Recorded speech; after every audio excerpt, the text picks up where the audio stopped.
জাতীয় পার্টি নিষিদ্ধের দাবি উঠেছে।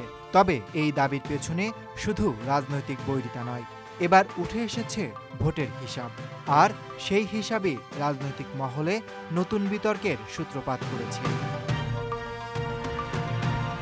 রাজনৈতিক বিশ্লেষকরা বলছেন, জাতীয় পার্টি নিষিদ্ধের দাবির পেছনে মূল কারণ হল আসন এবং ভোটের সমীকরণ। জামায়াত ও অন্যান্য বিরোধী দল মনে করছে, নির্বাচনে জাতীয় পার্টির অংশগ্রহণ তাদের প্রতিপক্ষ হিসেবে শক্ত অবস্থানকে প্রভাবিত করতে পারে।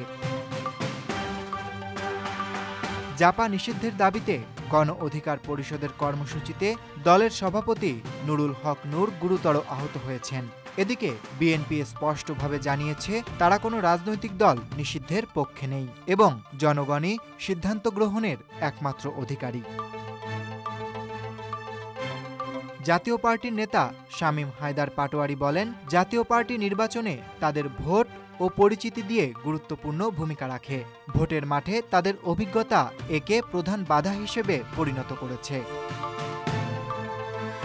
1986 সাল থেকে শুরু করে সাম্প্রতিক নির্বাচনের তথ্য দেখায়, জাতীয় পার্টির ভোট এবং আসনের হার কমলেও ভোটের হিসাব অনুযায়ী তারা এখনও রাজনৈতিক প্রভাবশালী। জামায়াতের সঙ্গে নির্বাচনী সমঝোতার ফলে ভোটের মাঠে তাদের অবস্থান গুরুত্বপূর্ণ।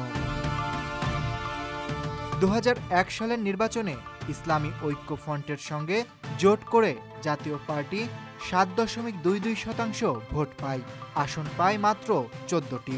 ওই বছর বিএনপির সঙ্গে জোটবদ্ধ নির্বাচন করেও 4.28% ভোট পায় জামায়াত, তবে আসন পায় 17টি। তারা বিএনপির সঙ্গে সরকারের অংশীদার হয় এবং 1/11 মাধ্যমে তাদের পতন ঘটে।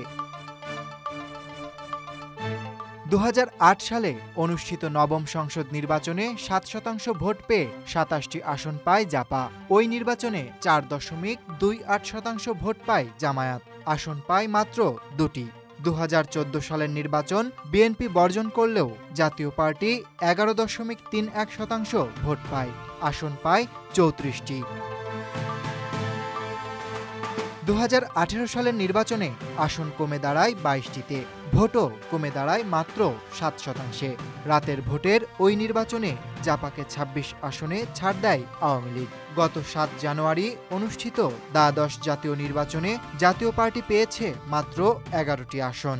সমঝোতার ওই নির্বাচনে 26 আসনে ছাড় দিয়েছিল আওয়ামী লীগ। তবে আওয়ামী লীগের স্বতন্ত্র প্রার্থীর কাছে 12 আসনে জামানত হারান জাপা প্রার্থীরা। এর বাইরে জাপা 239 আসনে প্রার্থী দিয়েছিল, কিন্তু 237টিতে জামানত বাজেয়াপ্ত হয় তাদের। বিশ্লেষকরা বলছেন, জাপা নিষিদ্ধের দাবিকে কেবল রাজনৈতিক বৈরিতা বলা যাবে না। এটি মূলত ভোটের রাজনীতি নিয়ন্ত্রণের কৌশল। প্রধান বিরোধী দল হওয়ার পথে জামায়াতও এই সমীকরণকে কাজে লাগাতে চাইছে। বিএনপি ও জামায়াতের মধ্যে অনানুষ্ঠানিক বৈঠকগুলোতে মত ভিন্নতা কমানোর চেষ্টা করা হয়েছে। তাতে জাপা নিষিদ্ধের দাবি যুক্ত হয়েছে, যা রাজনৈতিক মহলে নতুন উত্তেজনা তৈরি করেছে। রাজনীতিকদের মতে, নির্বাচনে যত বেশি দল অংশগ্রহণ করবে, ভোটার যত বেশি আসবে, নির্বাচন তত বেশি গ্রহণযোগ্য হবে। তাই কোনো দলকে নিষিদ্ধ করা হলে তা খারাপ নজির স্থাপন করবে। রাজনৈতিক মহলে এই বিতর্ক এখন ভোটের রাজনীতির নিয়ন্ত্রণ, ক্ষমতার হিসাব এবং আসন বণ্টনকে কেন্দ্র করে ঘুরছে। জাতীয় পার্টি কি আসলেই ভোটের মাঠ থেকে দূরে থাকবে, নাকি আগামী নির্বাচনে গুরুত্বপূর্ণ ভূমিকা পালন করবে, এটি সময়ই দেখাবে।